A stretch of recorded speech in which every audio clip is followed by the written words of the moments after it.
లూకా సువార్త 16వ అధ్యాయము. మరియు ఆయన తన శిష్యులతో ఇట్లనెను, ఒక ధనవంతుని యొద్ద ఒక గృహ నిర్వాహకుడు ఉండెను.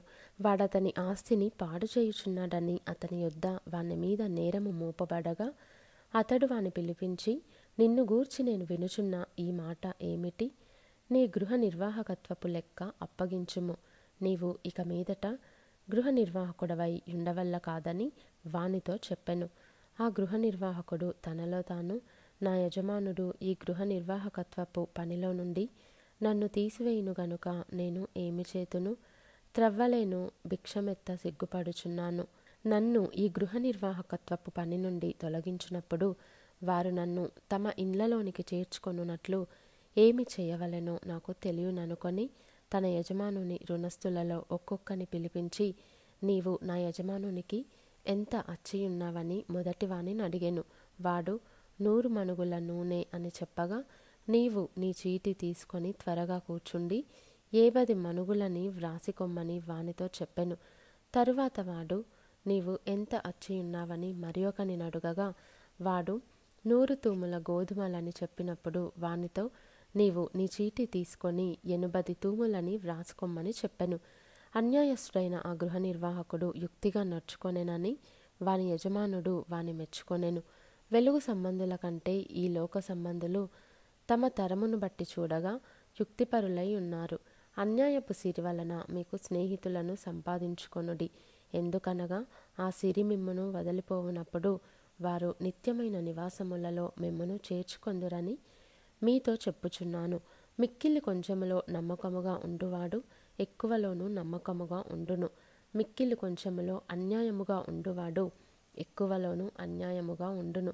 కాబట్టి మీరు అన్యాయపు సిరి విషయములో నమ్మకముగా ఉండని ఎడల సత్యమైన ధనమును ఎవరు మీ వశము చేయును? మీరు పరుల సొమ్ము విషయములో నమ్మకముగా ఉండని ఎడల మీ సొంతమైనది మీకు ఎవడిచ్చును? ఏ సేవకుడును 2 యజమానులను సేవింపలేడు. వాడు ఒకని ద్వేషించి ఒకని ప్రేమించును, లేక ఒకని అనుసరించి ఒకని తృణీకరించును. మీరు దేవునిని సిరిని సేవింపలేరని చెప్పెను.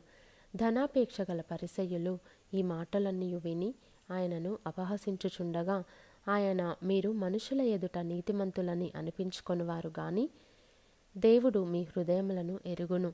మనుష్యులలో ఘనముగా ఎంచబడినది దేవుని దృష్టికి అసహ్యము.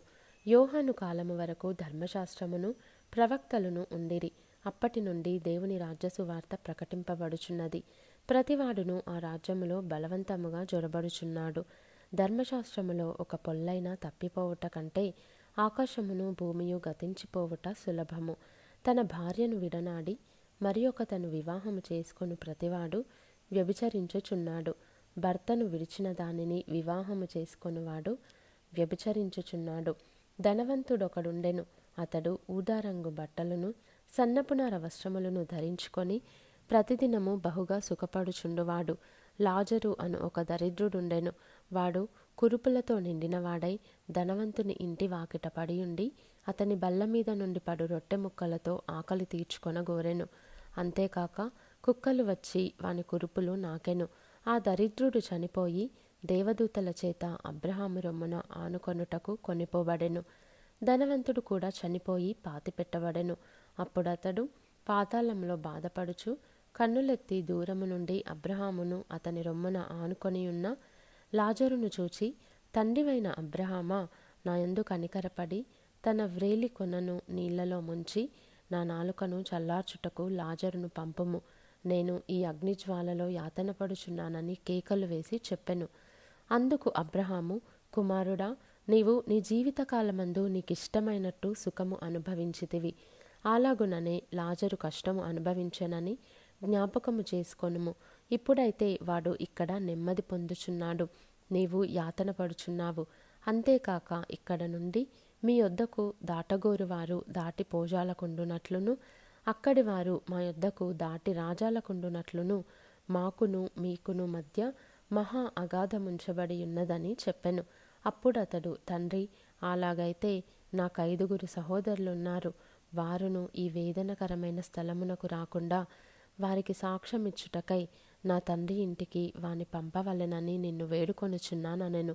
అందుకు అబ్రహాము, వారి యొద్ద మోషేయు ప్రవక్తలను ఉన్నారు, వారి మాటలు వినవలెనని అతనితో చెప్పగా, అతడు, తండ్రివైన అబ్రహామా, అలాగు అనవద్దు.